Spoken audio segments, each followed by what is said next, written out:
Bueno, boas tardes a todos. Escoitadesme ben, verdade?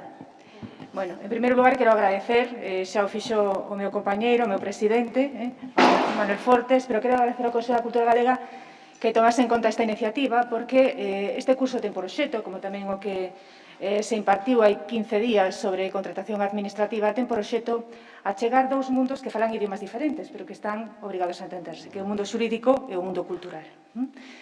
Estamos aquí porque creo que, bueno, eu desde a Consellería de Cultura moitas veces teño a sensación de que o mundo cultural nos ve como unha especie de burócratas, non? Que temos demasiadas exigencias. Bueno, pues quero transmitir que non é así, senón que temos unha normativa que é bastante ríxida, que é moi pouco flexible, e que nos obriga en moitísimas ocasións a facer inxeniería xurídica. Moitos dos que estades aquí, que sois xestores, tedes que facer tamén enxeniería de xestión para encaixar as materias do mundo cultural no ámbito do sector público. Entón, vamos a falar, se vos parece ver, desde un punto de vista práctico, das problemáticas que existen. E hoxe estamos para falar fundamentalmente do ámbito do fomento, do fomento do sector cultural. Todos sabemos que estamos nun momento que despois da crise provocada pola COVID-19, donde pois o sector cultural foi un dos sectores, desde logo, máis afectados, e tamén estamos nun momento no que se está tratando de fomentar todo o sector cultural. Mesmo existe, pois, como sabedes, ese Real Decreto 17/2020 que ten por obxecto por reactivar novamente todo o sector cultural. Pero todas estas palabras, todos estes decretos, estas normas, esta palabrería que realmente existe sobre o fomento do sector cultural, segue a contar con unha estrutura que é moi ríxida desde o punto de vista do dereito. De acordo? Entón, vamos a tratar de analizar cales son as problemáticas e cales son os mecanismos para solventar os problemas que podemos atopar. Ben, a primeira parte, a que xa inicialmente iba a impartir eu, fala da figura das subvencións e trata de diferenciarla de outras figuras xurídicas que son afíns. Porque, o veremos hoxe, esta tarde, en moitísimas ocasións tratase de utilizar a figura da subvención para encubrir outras figuras xurídicas e, en versa, hai outras figuras xurídicas que se utilizan para enmascarar a figura da subvención. Entón, temos que ver, cando estamos en presencia dunhas figuras de outras, as problemáticas e as exigencias que ten cada unha delas, as consecuencias que a súa utilización vai a supor e como se van a tramitar. Imos a falar das máis importantes, pero o primeiro que quero comentar é que calquera actividade administrativa, calquera clasificación da actividade administrativa que se faga, abarca, por suposto, a actividade de contratación, pero abarca, sobre todo, a actividade administrativa de fomento. Que é iso da actividade administrativa de fomento? Que é fomentar? Pois é un mecanismo para satisfacer de xeito indirecto necesidades públicas. E vanse satisfacer de xeito indirecto porque se van a lograr esas necesidades públicas, esos intereses públicos, vanse satisfacer a través de actividades que se están desenvolvendo, xa sexa por unha persoa pública ou por unha persoa privada. É dicir, co gallo de actividades públicas ou privadas vaise tratar de lograr de xeito indirecto a satisfacción de necesidades públicas. Iso é que a actividade administrativa de fomento. A súa vez pode ser positiva ou pode ser negativa.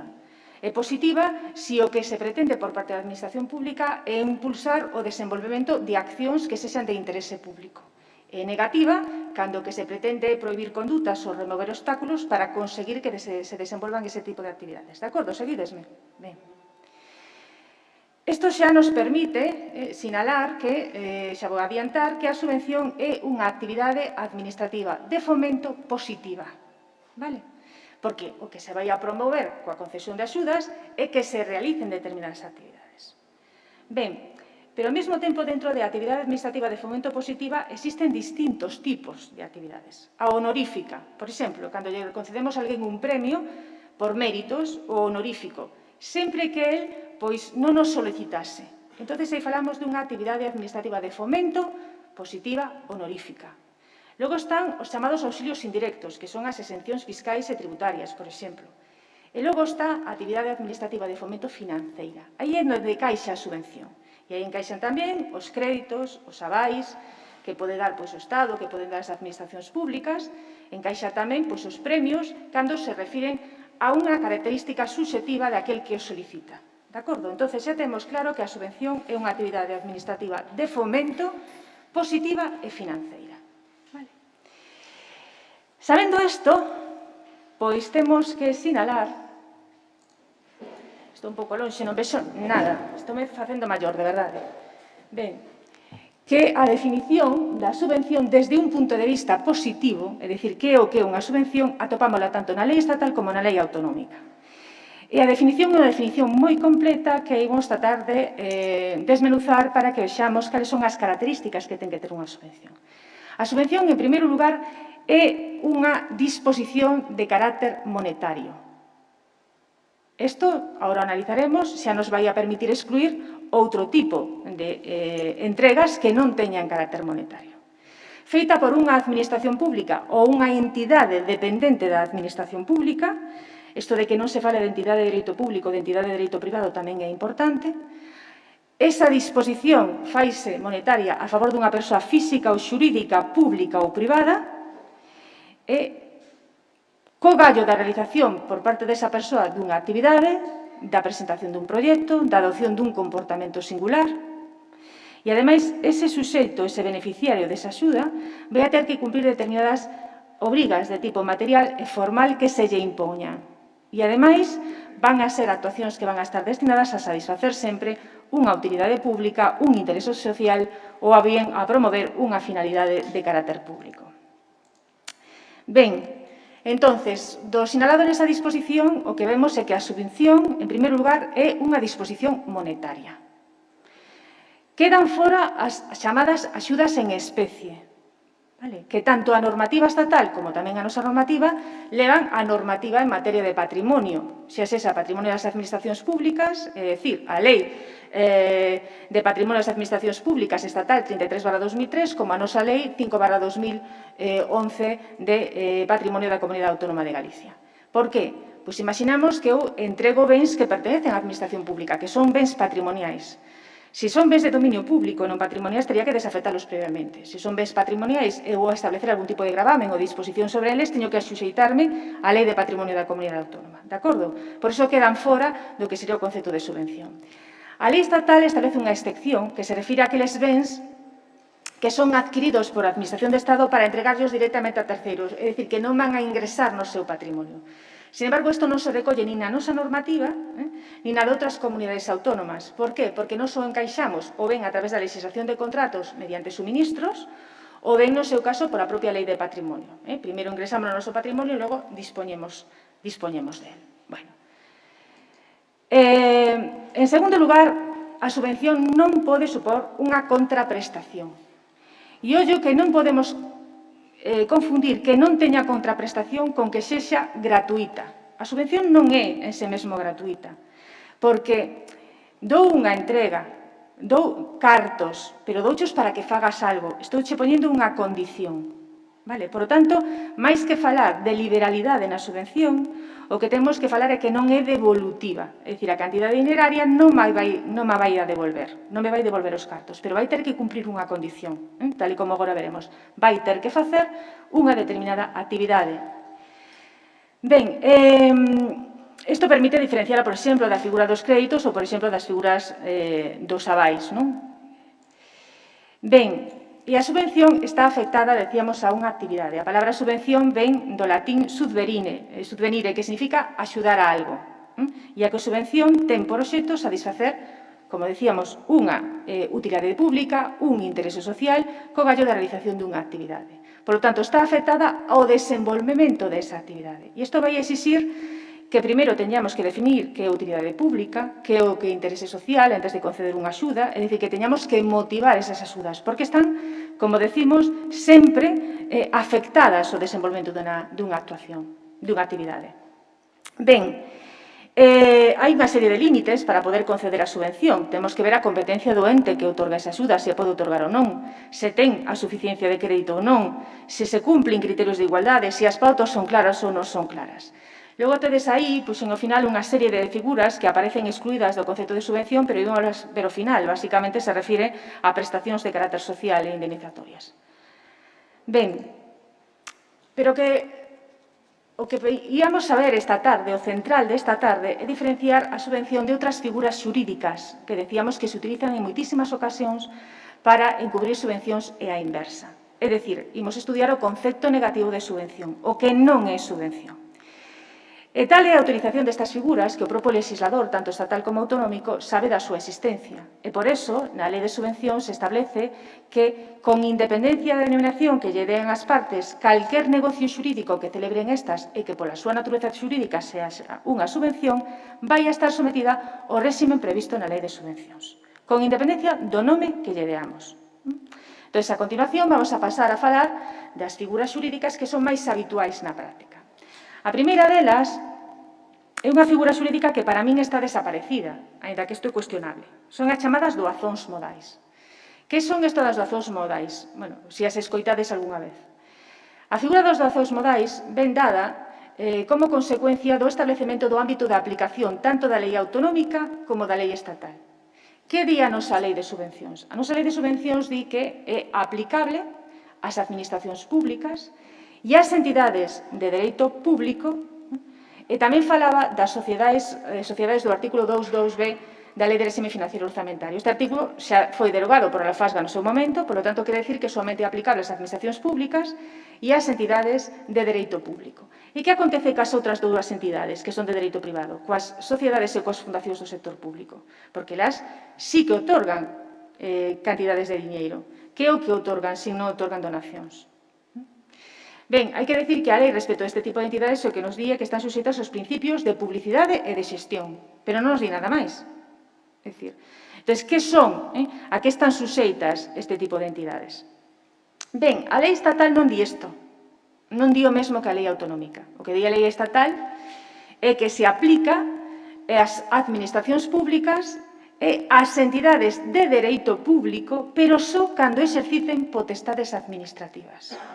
É dicir, todavía pon un límite máis, cando se exercitan potestades administrativas.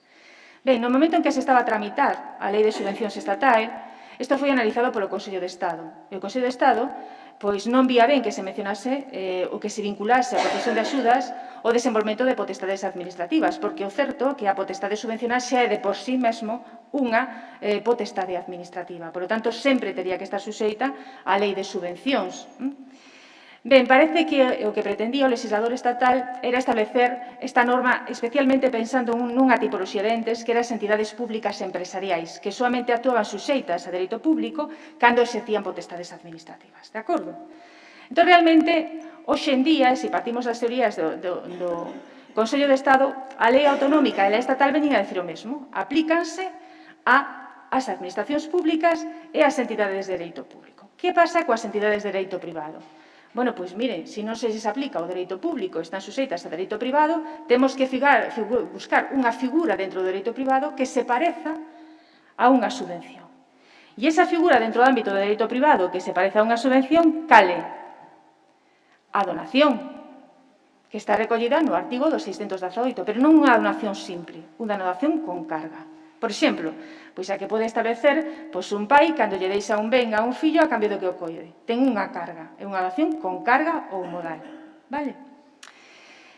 Claro, por que digo que para nós esta figura está hoxe en día desaparecida? Bueno, pois está desaparecida por isto que tiñades no último parágrafo desta diapositiva, e é o artigo 2 da Lei 39/2015. Porque esta lei que regula o réxime xurídico, que regula o procedimento administrativo común, establece dentro do seu ámbito de aplicación a súa aplicación non soamente ás administracións públicas, non soamente ás entidades de dereito público, senón tamén ás entidades de dereito privado cando exercitan potestades administrativas. E acabo de sinalar que o Consello de Estado, estou de acordo e todo o mundo está de acordo, considera que a actividade subvencional é sempre o desenvolvemento dunha potestade administrativa de fomento. Se isto é así, están suxeitas á Lei 39/2015 cando exercitan potestades administrativas, están suxeitas a un procedimento administrativo. E o procedimento previsto na Lei de Subvencións é certo que non é o da Lei 39, pero é un procedimento administrativo. O problema da Lei 39 é que sigue plantexando dúbidas. Home, pois que non modificou a Lei da Xurisdicción Contencioso Administrativa. E, polo tanto, sigue estando residenciada calquera cuestión que afecte a este tipo de entidades na xurisdicción civil. O cal supón, pois hai unha especie de dicotomía. Que acontece na práctica? Xa hai moitísimos anos que vimos suxeitando tanto as fundacións como as sociedades prácticamente as normativa completa de subvencións, polo menos no ámbito da comunidade autónoma. É dicir, que para nós están otorgando auténticas axudas. Sen embargo, hai unha serie de límites que sí é importante sinalar respecto das mesmas. Primeiro, non poden estas entidades facer unha duplicidade de axudas respecto da administración pública da que depende. Isto tamén acontece cas de dereito público. Quere dicir que non pode existir unha mesma liña subvencional por parte do que sería a administración pública e unha das entidades das que depende. Sobre todo cando o réxime xurídico desas entidades é diferente. De acordo? É máis laxo, por exemplo, dunha fundación que dunha sociedade. Entón, non ten sentido que unha liña subvencional que pode ser propia do ente matriz se vai a residenciar só e exclusivamente nestes entes ou exista unha duplicidade para facer un réxime xurídico que se sea máis liviano. Seguidesme? Isto é único, bueno, pois, que plantexa esta figura que para mí hoxe día queda prácticamente reducida porque na práctica están otorgando auténticas axudas. Sí. Na práctica, por exemplo, unha sociedade anónima e unha sociedade mercantil pública, como poida ser... A sociedade anónima de xestión do Plan Xacobeo, por exemplo. Exactamente, pois como é a propia xestión do Xacobeo, quero dicir, cando diz que na práctica, por lo menos no ámbito da comunidade, enténdese que está suxeita a lei de subvencións, se chegou a dar algún conflito en sede judicial, sí que vai esa... Segue tendo que irse á xurisdicción civil. Porque, repito, ese é un dos problemas que puxemos xa de manifesto no seu momento, co artigo do ámbito de aplicación da Lei 39, porque non se modificou a Lei da Xurisdicción Civil. Por lo tanto, non se pode residenciar na xurisdicción contencioso administrativa. E isto é un problema. É un problema porque estamos realmente exixindo a unhas entidades que están suxeitas a un procedimento administrativo, sin embargo, que se residencien na xurisdicción civil. E moitas veces existe un descoñecemento importante da materia subvencional ou da actuación da administración pública no ámbito xurisdiccional civil. Sociedades mercantís e fundacións. Vale? As demais están suxeitas a dereito público. Por lo tanto, si se residencia na xurisdicción contenciosa. Ben, imos a falar agora dunha figura que si se está utilizando moitísimo, cada vez máis, no ámbito do sector público, que é a actividade administrativa de patrocinio. O patrocinio publicitario, en concreto. Entonces, que é isto da figura do patrocinio publicitario? Bueno, cando existen situacións de crise económica, pois como a que existiu nos anos 2011, 2012, ou incluso neste momento, neste intre, non nos podemos engañar.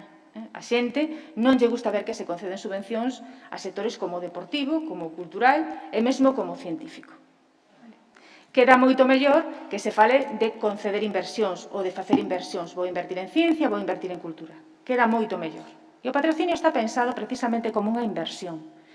O patrocinio non é nin ten nada que ver en realidade coa subvención. Ímolo comprender enseguida. O patrocinio ten por obxecto non a realización dunha actividade nin a satisfacción dunha interese público. O patrocinio ten como único fundamento publicitar a imaxe do patrocinador. De acordo? O primeiro que temos que decir é que, a diferencia da subvención, o patrocinio é un contrato.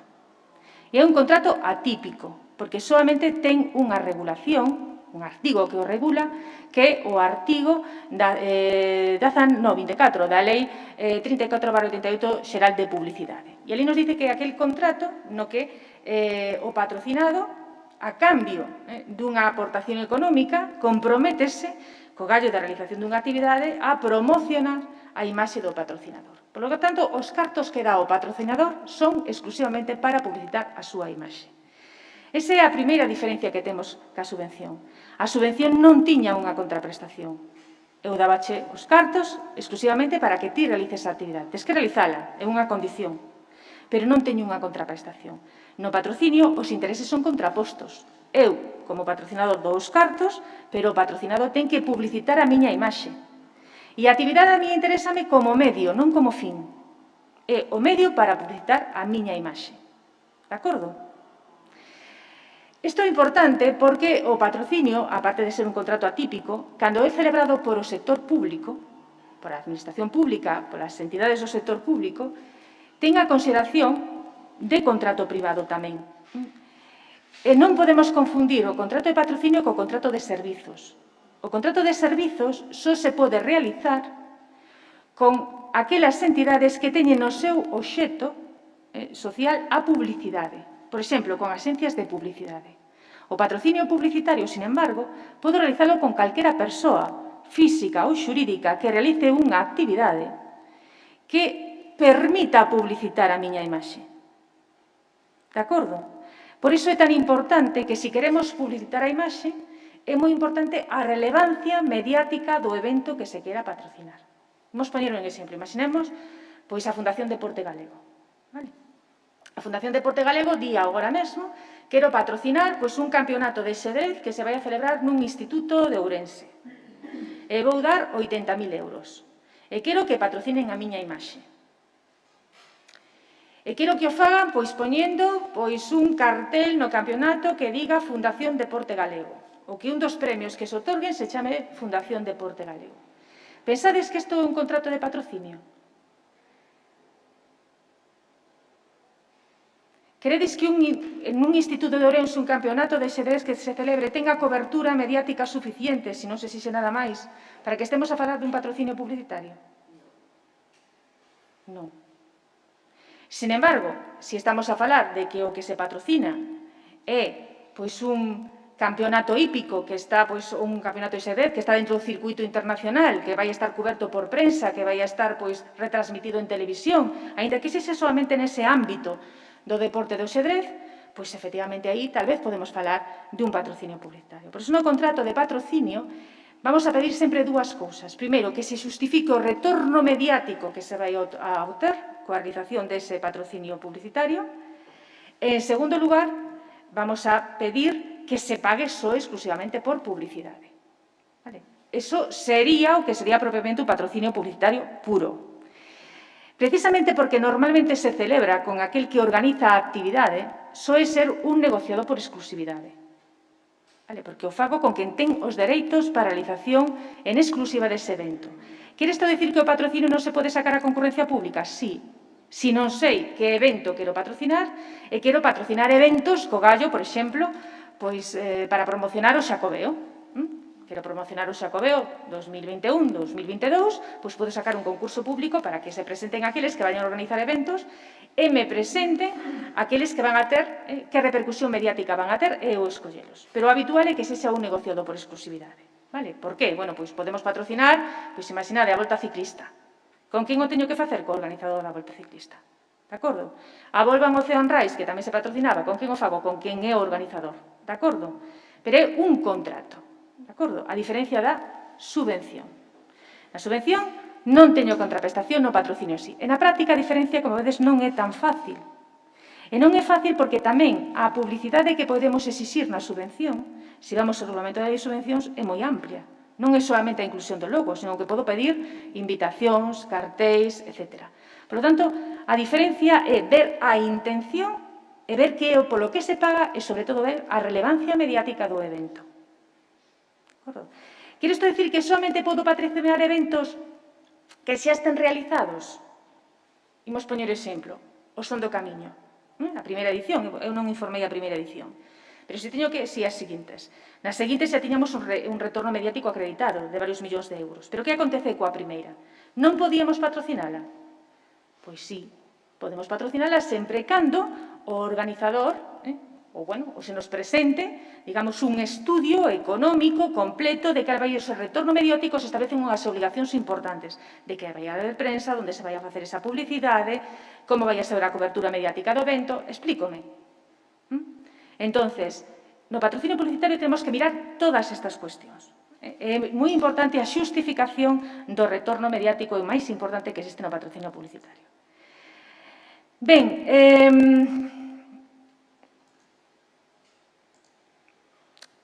hai unha cuestión que me gustaría sinalar do patrocinio publicitario que en algunha ocasión a tenen preguntado. A Lei de Subvencións, na disposición adicional cuarta, establece que a actividade de patrocinio se rexirá por a súa legislación específica e supletoriamente por o disposto nesta lei. Esta disposición adicional cuarta da Lei de Subvencións foi obxecto de análise por un informe da Asesoría Xurídica Xeral da Xunta de Galicia. Existe un informe da Asesoría Xurídica Xeral co gallo desta disposición adicional. Ese informe emitiuse a petición da que agora vos está falando. Nese momento, cando xurde a Lei de Subvencións de Galicia, éramos a Consellería de Cultura e Deporte e nos teñamos moitísimos patrocinios publicitarios. Acabo de mencionarnos algúns deles, non? A Volvo, a Volta Ciclista, algúns patrocinios máis. A Casas Novas, etcétera. Si a disposición adicional cuarta da Lei de Subvencións se referise ao contrato de patrocinio publicitario que acabamos de ver, desde o meu punto de vista, sería contraria a outra normativa estatal que é a Lei de Contratos do Sector Público. Porque a Lei de Contratos do Sector Público que nos dice que é un contrato privado, pero a preparación e a adxudicación ten que ir por Lei de Contratos. Por lo tanto, non por Lei de Subvencións. Nese informe da Dirección Xeral de Asesoría Xurídica, para que a nosa Lei de Subvencións non se entendese que afectaba ou que se estaba afectando a Lei de Contratos do Sector Público, que a invalidaría, entendeuse que realmente o que se está referindo a esa disposición adicional cuarta son aos patrocinios que non teñen naturaleza publicitaria. E diredes vosotros, e que é iso do patrocinio que non ten naturaleza publicitaria?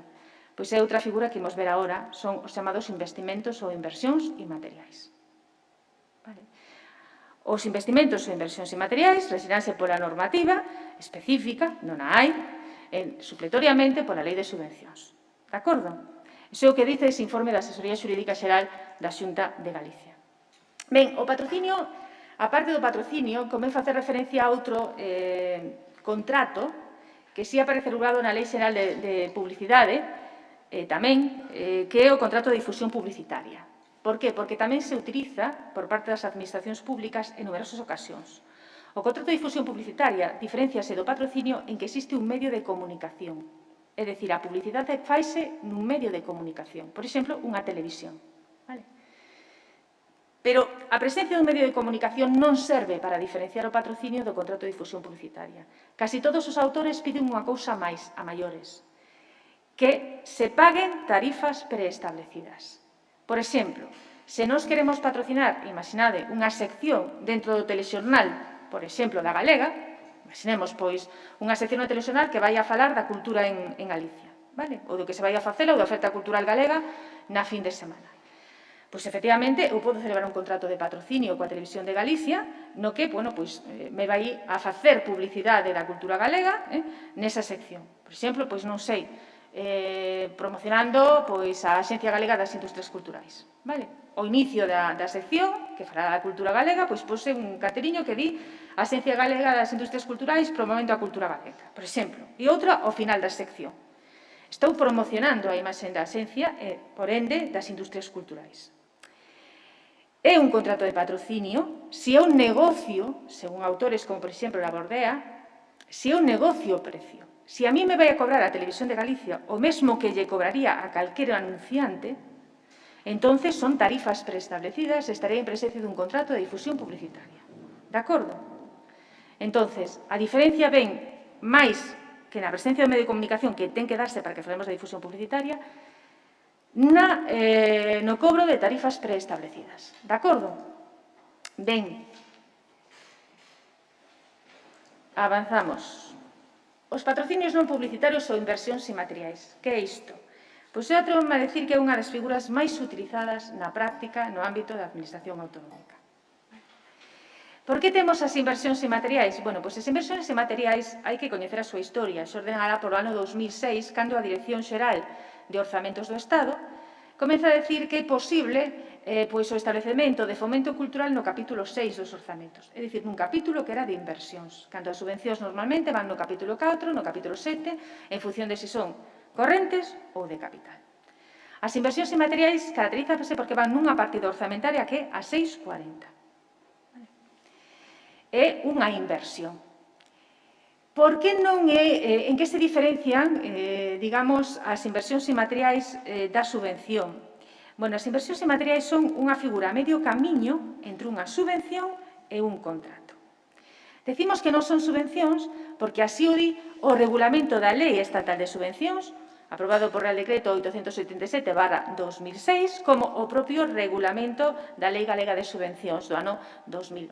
Ben, o que din é que naqueles supostos nos que o resultado da actividade subvencionada non sexa da titularidade exclusiva do suxeito pasivo, non minto, din que cando o resultado sexa da titularidade exclusiva do beneficiario da axuda, estamos en presencia dunha subvención. Ergo, cando non sexa de titularidade exclusiva, non estamos en presencia dunha subvención. Por lo tanto, cando os resultados de actividade subvencionada son de titularidade e uso común, por lo tanto, non só do beneficiario, sino que son compartidos, estamos en presencia da figura das inversións inmateriais. Vale? Por que se utilizan as inversións inmateriais? A veces para encubrir subvencións e a inversa, fundamentalmente por unha inadecuada orzamentación. Se orzamentásemos ben, pois non teríamos que encubrir subvencións a través de inversións inmateriais nin a inversa. O que nos interesa a nós é falar de que existen inversións inmateriais que son inversións inmateriais de verdade e que non están encubrindo nada. Entón, temos que ver cales son os requisitos que teñen que ter esas inversións inmateriais. Bueno, sí. Cando, por exemplo, cando o resultado da actividade establece unha cesión de dereitos patrimoniais de propiedade intelectual a favor do órgano concedente da subvención ou... Eso é unha inversión inmaterial. Non é unha subvención. Non. Vamos poñer un exemplo práctico. Imaginemos que a Consellería de Cultura pois lle dá unha subvención ao Consello da Cultura Galega para facer unha investigación sobre pois o patrimonio cultural galego pois na Argentina. Vale? Fai a investigación, o titular desa investigación é o Consello da Cultura Galega. Sin embargo, se o fai a través dun capítulo 640, os resultados desa investigación e os resultados da investigación e a propia investigación son de titularidade e uso común. Vale? Pero, ademais, veremos ahora que máis características ten que haber. Vale? É dicir, que se perdería para o Consello da Cultura Galega a titularidade exclusiva desa investigación. Por iso é importante tamén que o sector cultural saiba isto. Porque hai xente que di, bueno, pues, se non tienes dinero, pues sí, hacemos un convenio de inversión inmaterial. Pero que iso ten unha serie de consecuencias. E a consecuencia é que te ibas a perder a titularidade dos resultados. Bueno, non as perdes, vas ter que compartilo. De acordo? Entón, isto é importante. A inversión inmaterial, para ser inmaterial, supón, ademais, a adquisición dun activo inmaterial para a comunidade autónoma. É dicir, a Administración Pública métese como coorganizadora desa actividade, e como cofinanciadora, a veces, ou financiadora exclusiva desa actividade, porque comporta a adquisición dun activo inmaterial para a comunidade autónoma. Ben, as inversións inmateriais diferencianse, por lo tanto, da subvención en que hai unha contraprestación, verdade? Porque eu obteño a titularidade e uso dos resultados. Vale? E diferencianse do contrato en que no contrato hai intereses contrapostos. Nas inversións inmateriais non hai intereses contrapostos. Vale? Vexo que estades copiando, non vos preocupedes porque lle vou a deixar a ponencia ao Consello da Cultura Galega e pode facervolo a chegar, se queredes, non teño ningún inconveniente. Entonces, diferencias do contrato en que no contrato hai intereses contrapostos. Nas inversións inmateriais non hai intereses contrapostos. Imaginemos esa investigación sobre o patrimonio cultural galego na Argentina. É interesante para o Consello da Cultura Galega e tamén o é para a Consellería. Non temos un interés contraposto. Vale? Entonces, diferencias niso e diferencias en outra cousa. Nas inversións inmateriais non pode haber lucro, non pode haber ganancia. É dicir, vai haber financiamento, a veces cofinanciamento, poden as dúas partes poñer cartos. Nesa investigación de que falábamos, pode poñer, por exemplo, 100.000 euros o Consello da Cultura Galega e 100.000 euros a Consellería. Ou pode pagarlo só a Consellería. Pero o importante é que solamente vamos a pagar hasta o custo de realización da actividade. Non pode haber ningún tipo de beneficio nin de lucro. Pero non somente no momento da celebración do convenio de colaboración, porque as inversións inmateriais van a tramitar como convenio de colaboración, senón incluso a posteriori, de modo tal que é importante que se determine nese convenio que se despois se vai a usar esos resultados derivados de esa inversión inmaterial por algunha das partes, farase co consentimento da outra e sempre de xeito gratuito. Por que? Porque senón deixaría de ser unha inversión inmaterial. Estaríamos obtendo lucro. De acordo? Seguídesme? Ben. Como esa figura que está así a medio camiño entre o que sería un contrato e o que sería unha subvención, e nós temos moitísimo medo de que nos engañen e nos queran encubrir unha axuda ou nos queran encubrir unha subvención, hai varias cousas que vamos a pedir nese convenio de colaboración. Aparte de que conste a adquisición do activo inmaterial, vale? Aparte de que conste pois, que non vai haber lucro, vamos a pedir que se xustifique Porque se fora un contrato, sería un negociado por exclusividade, porque estou facendo, neste caso, con o Consello da Cultura Galega. Por que se fai co Consello da Cultura Galega e non se fai con ninguén máis? E se fora unha axuda, sería unha axuda de concesión directa, que veremos despois. Por lo tanto, hai que xustificar por que se fai co Consello da Cultura Galega e non se fai con ninguén máis. Por lo tanto, vamos a pedir que se xustifique a dificultade de promover a concorrencia. E que facemos con isto? Bueno, pois mire, se despois resulta que nos están colando unha auténtica subvención ou un auténtico contrato, o máximo que me pode dicir o órgano judicial é que teño un incumprimento formal. Pero eu estou cumplindo coa normativa contractual e coa normativa de subvencións ao mesmo tempo. De acordo? Non faría uns pregos se un contrato, pero estou xustificando un procedimento negociado por exclusividade, porque fago o contrato exclusivamente con ese suxeito. E normalmente falamos nestes convenios, sempre poñemos no réxime xurídico a aplicación supletoria da Lei de Subvencións, que é o que dice a propia Lei de Subvencións de Galicia nesa disposición adicional cuarta, e en moitísimas ocasións os principios da Lei de Contratos do Sector Público. De acordo? Esa é a razón, porque é unha figura a medio camiño entre un contrato e unha subvención. Vamos a poñer un exemplo práctico, vale? Para que vexades pois, como é moi importante estar atento nesta figura, porque está aí un pouco a medio camiño, non? Imaginemos que de repente pois nós temos que facer, pois non sei, subvencionar pois a actuación de un grupo de folk galego que vai participar nun festival internacional de música folk. Pero non temos cartos, nin no capítulo 4 nin no capítulo 7, que sería o normal. Pois eu subvenciono este porque foi o que tivo, pois, o que foi premiado que vai participar neste festival de folk internacional. Non teño cartos no 4 no 7, teño no 6. Entonces, vou facer unha inversión inmaterial. Que tería que facer? Que se vos ocorre? Que pensades que se podía facer nese convenio de colaboración? Como fago? Pois podo facelo con ese grupo musical, pois unha asociación, pode ser un grupo de persoas, porque as subvencións non teñen por que facerse un convenio. Bueno, pois fago eu co grupo musical ou co seu representante, que teña os seus dereitos, e digo que co gallo da esa actuación que se vai a desenvolver nese festival de música folk, vaise promocionar, pois vaise facer unha campaña de promoción, por exemplo, do Xacobeo 2021-2022, e que durante a actuación dese grupo, pois nese Festival Internacional de Música Folk, vamos a proyectar imaxes, vale, que sean pois do patrimonio cultural galego ou imaxes turísticas galegas. Hai un activo inmaterial para a comunidade autónoma? Sí. E vamos a decir que os resultados desa actividade imos compartilos, porque vamos a gravar, ademais, un CD que será pois, de promoción e difusión do que sería esa actuación. Convertimos unha subvención con moi pouca cousa máis nunha auténtica inversión inmaterial, pero iso ten unha consecuencia para o grupo musical. E é que eu non llevo a pagar nada máis que hasta o custo de realización dos gastos que teña. É que non vai a poder ter ningún tipo de lucro nin de beneficio industrial. De acordo? E non vai a poder despois utilizar, por exemplo, este CD que se grave, pois para unha venta, porque será, en todo caso, promocional. Seguídesme. Entón, fixades como con moi poucos elementos é moi fácil convertir unha axuda nunha inversión inmaterial e a inversa. Por iso temos que asegurarnos que a inversión inmaterial teña todo o que ten, obviamente, que ter. Vale? Para que sexa tal. E para que, se efectivamente pois se nos acusa de que estamos facendo unha subvención, estamos facendo un contrato, estemos ante un incumplimento que poida ser meramente formal. Pero as inversións inmateriais son legais. O que temos que asegurarnos é que cumplen cos requisitos que teñen que ter para ser admisibles.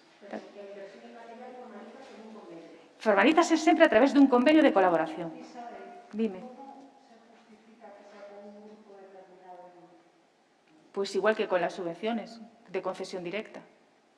En este caso, en el ejemplo que he puesto, pois porque é un festival de cine, un festival de música folk de carácter internacional, e foron premiados coa participación, e seguramente será o único grupo galego que fose premiado para participar nese festival. Bueno, é unha invención miña, non se me ocorre, foi un exemplo. Xa veremos despois cando falemos da xustificación das subvencións de concesión directa. O feito de ser o único que participe porque foi premiado para participar, sí pode xustificar a dificultade de promover a concorrenza. Que ti me fales do carácter único dunha exposición, por exemplo, se non xustifica a dificultade de promover a concorrenza. Vale? Por qué? Porque todas as exposicións son únicas. Es que é unha obra, estou moi habitual que vexamos, é unha obra única. todas as obras artísticas son únicas, todas as exposicións son únicas, todas as pezas teatrais son únicas. Hai que buscar algo máis que faga que dificulte, que impida, non, porque o que di a lei que dificulte promover a concorrenza. Nese caso, para facelo con ese grupo musical, no exemplo que poñía, foi premiado para participar en ese festival internacional. Senón sería, pois, prácticamente imposible facelo. De acordo? Ben, non sei como vou de tempo, bueno, vou ben. O mecenado, que é isto do mecenado? A ver, o mecenado temos que diferenciar de dúas figuras, da subvención e do patrocinio. O mecenado está regulado en dúas normas, a Lei 49/2002, de 23 de decembro, e o Real Decreto 1270/2003, que regulan, como sabemos, o réxime fiscal das entidades que non teñen fins lucrativos e os incentivos fiscais ao mecenado. Ben, o nome de mecenas, isto é moi bonito, vendo un señor que se chamaba Cayo Clinio Mecenas e que era pois asesor, porque somos así, de Augusto, pero que ademais era moi protector dos artistas. De aí ven o nome de mecenas, de que o mecenas é un protector dun artista, pero ele era un asesor do emperador Augusto.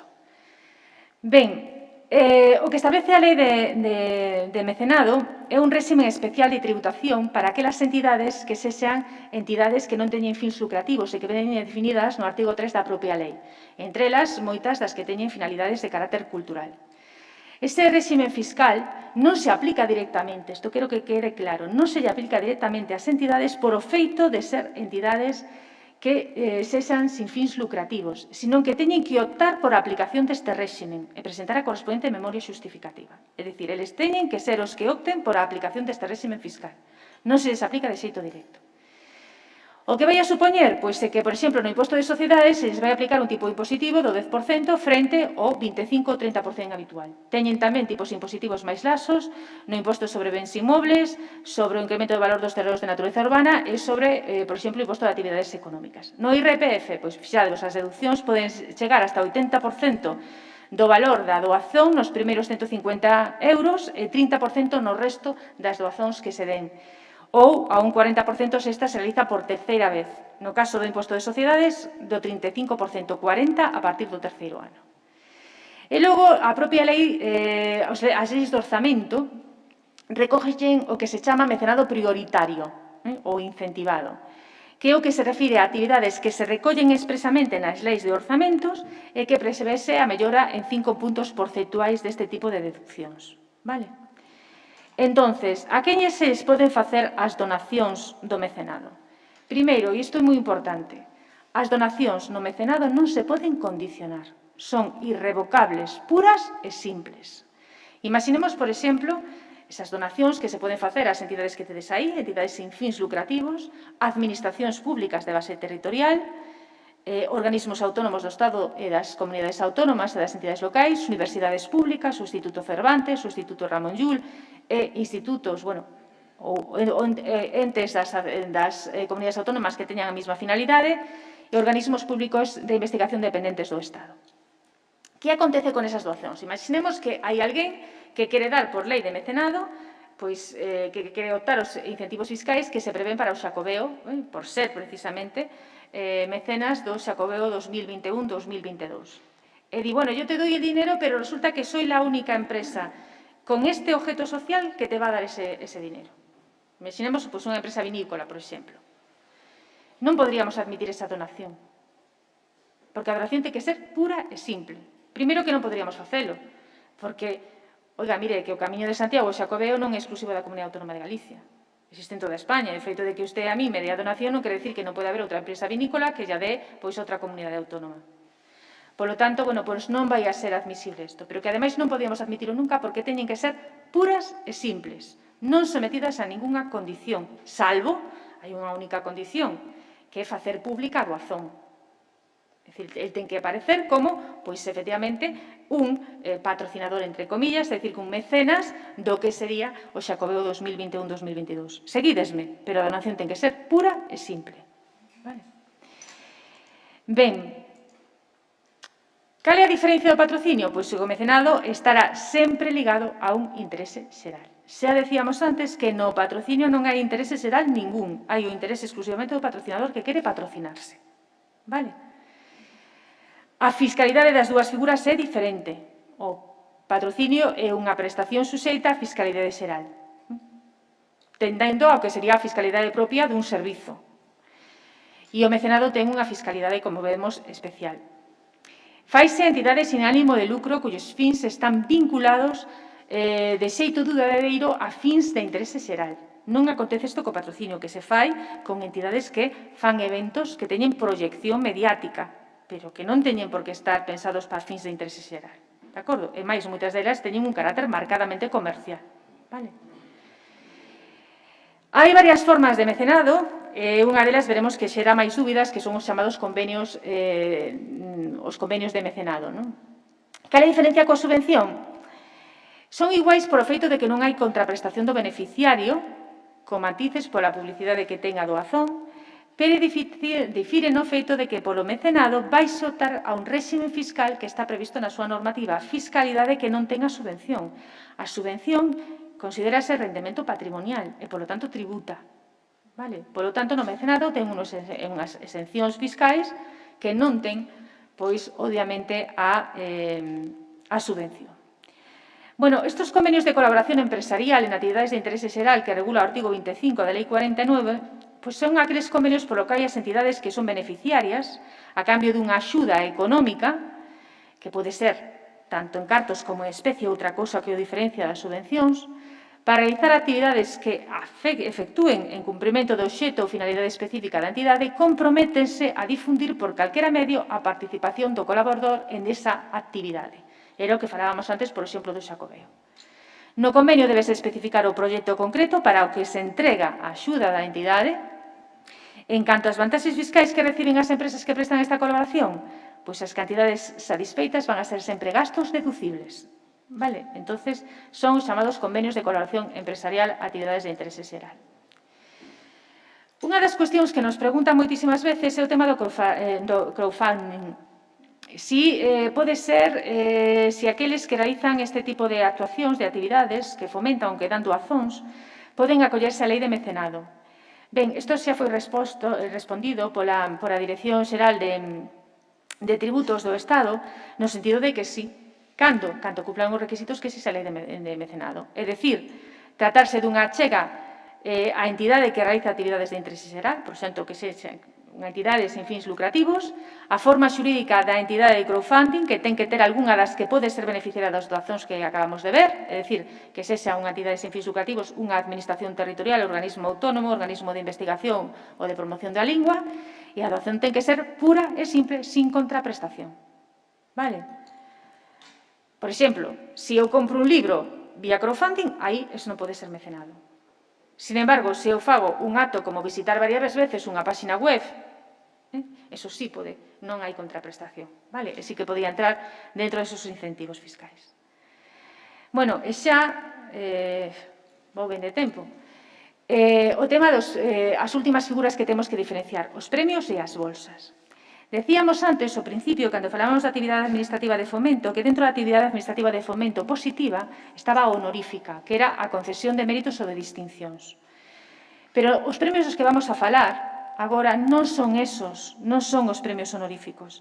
Son aqueles premios que son auténticas subvencións e cuyo réxime xurídico é o mesmo que da subvención. Son os premios que son de solicitude voluntaria por parte do beneficiario da axuda. Poñamos un exemplo, os premios da cultura galega. Os premios da cultura galega son unha actividade administrativa de fomento honorífica, porque quen vai a recibir o premio non se presenta a sí mismo, non se pode presentar como candidato. Sen embargo, por exemplo, os premios Elías Baliño, que se dan ás asociacións de amigos do Camiño, como as propias asociacións se poden presentar, son auténticas subvencións. Réxese polo disposto na lei de subvencións. Así que o que temos que ver é se o candidato ao premio pode presentar a solicitude ou non pode presentar a solicitude. Se se pode presentar a sí mismo, estamos ante auténticas subvencións. Vale? No caso contrario, estaremos ante unha actividade honorífica. E que pasa coas bolsas? Bueno, pois algo parecido. Hai dous tipos de bolsas que debemos diferenciar.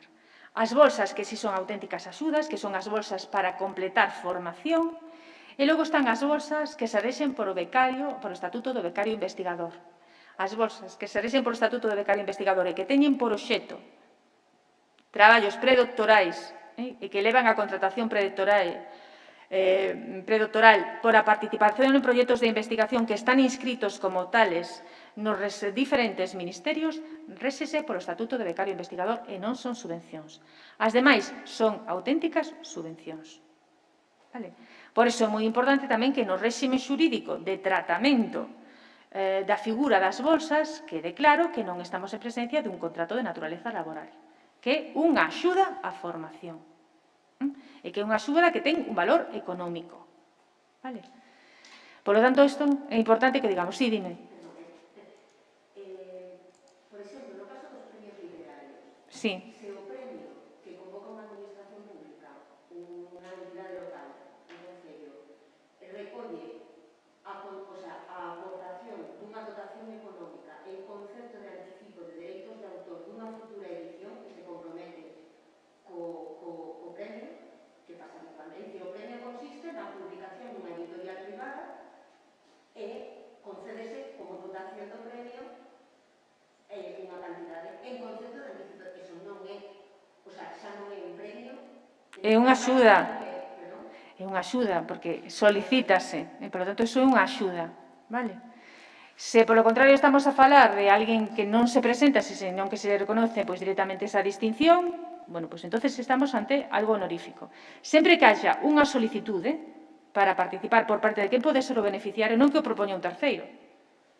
Vale? Porque se o propuxese un terceiro, por exemplo, no exemplo que ti me pos, que pode ser que o premio sea a edición da obra, o propón un terceiro, pois non poderíamos a falar propiamente dunha axuda, pero claro, aí vería outro problema. Como o terceiro se compromete a que se vai a poder publicar eso, porque necesitas a autorización do autor. Explícome. Entonces, o que temos que ver é se parten da vontade de quen vai a ser o beneficiario dese premio ou non. Se parten da súa vontade, estamos en presencia dunha subvención. Se parten, sin embargo, de algo que é puramente meritorio que se lle recoñece sen máis, entonces estamos en presencia de auténticos premios. Non máis, vale? E a última das figuras que temos son as transferencias de financiamento. Esta figura das transferencias de financiamento que están reguladas en todas as leis de orzamento, pois o que permiten é que diferenciemos entre as transferencias correntes e as transferencias de capital. Ben, as transferencias de financiamento son aqueles supostos nos que financiamos de xeito indiferenciado a totalidade ou parte da actuación dunha entidade. E por que non son subvencións? Que decíamos da subvención? A subvención viña do latín subvenire, porque estaba vinculada ou afectada a algo. Nas transferencias de financiamento danse sen que exista esa afectación. Financio de xeito indiferenciado todo ou parte da súa actuación. De acordo? Por exemplo, pois financio todos os gastos de persoal dunha entidade. Ou financio todos os gastos de funcionamento dunha entidade. Pero dentro deso hai moitos gastos que son distintos entre sí. Vale? E isto na práctica non é tan fácil, sobre todo cando se trata de entidades que temos dúbidas de se poden ser dependentes ou non poden ser dependentes. Vale? Porque unha das cuestións que é importante que traigamos a colación é que o sector público autonómico, sobre todo cando estamos a falar, por exemplo, de fundacións, é variable. Por que digo que é variable? Porque para que unha fundación sexa do sector público autonómico, se vamos a lo FASGA, ten que darse algunha das tres características seguintes. Que no momento da súa constitución a aportación da Xunta fose mayoritaria, que teñamos un control mayoritario sobre os seus órganos de goberno, ou ben que, estando presentes neses órganos de goberno, se financen mayoritariamente nun exercicio orzamentario, nos exercicios orzamentarios, por parte da Administración autonómica. De modo tal que pode ter unha fundación que un ano sexa do sector público, porque se financia maioritariamente con fondos da Comunidade Autónoma de Galicia, que está, además, no seu, por exemplo, imaginades, a Xunta de Galicia está no seu patronato, vale? Financiase un ano maioritariamente con capital público da Comunidade Autónoma e o ano seguinte non. É o que se chama un concepto variable do sector público, o que xa se pronunciou, ademais, a Unión Europea nunha sentencia bastante coñecida, que é a sentencia Cambridge, é o que ven a decir a Unión Europea que temos que atender o ano do exercicio económico non que se fai precisamente esa aportación económica, vale? Para saber se é do sector público ou non é do sector público. Ben, hai máis figuras que plantexan problemas, por exemplo, as reais academias, cuya naturaleza xurídica é moi difícil de encaixar. A Real Academia Galega creouse por un Real Decreto, por exemplo, estatal. as administracións corporativas, por exemplo, as cámaras de comercio, os colexios profesionais, son outras que xeran dúbidas cando estamos a financiar todo ou parte da súa actividade sobre se serían ou non transferencias de financiamento. Ben, o importante é que as transferencias correntes finanzanse por 12avas partes, mentras que as transferencias de capital pois, vanse marcando, non? O ritmo da execución do gasto. Ben, o importante é o control que está sometido, neste caso, por parte da Intervención Xeral da Comunidade Autónoma de Galicia. Ben, outras figuras. Bueno, decía antes que a Lei de Subvencións Estatal deixa fora do ámbito da aplicación da normativa de subvencións varias figuras xurídicas. Hai que decir que hai países onde moitas destas figuras xurídicas que a Lei de Subvencións Estatal deixa fora, además son preceptos que son básicos, pois noutros países do ámbito comunitario europeo son auténticas subvencións, vale? Pero na nosa normativa están excluídas. Entre elas, tedes aí as prestacións contributivas e non contributivas da Seguridade Social, as pensións asistenciais por ancianidade a favor de españois non residentes en España nos términos establecidos na normativa reguladora.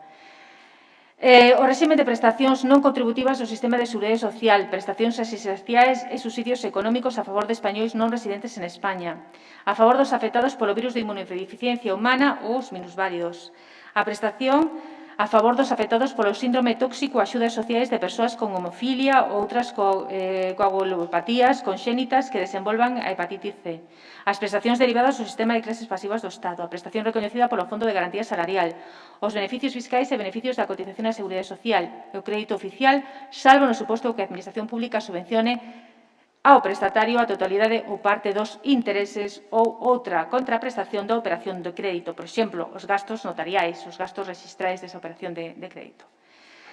A razón de por que exclúe este, pois é o carácter afectado que en España ten a subvención, vale? Frente a outros países da nosa contorna europea que teñen figuras que, bueno, pois son similares a estas e que así a levan por a normativa subvencional e que, ademais, a subvención supón un réxime fiscal máis laxo. No caso español, as subvencións tributan, e tributan como rendimentos patrimoniais, vale?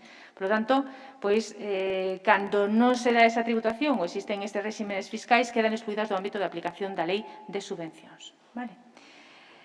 Bueno, son xusto menos cuarto, temos que descansar 15 minutiños, escasos, solamente hasta as 6, vale? E as 6 volvemos a vernos para falar da segunda parte, para despois iniciar a continuación o debate, vale? Sobre estas cuestións.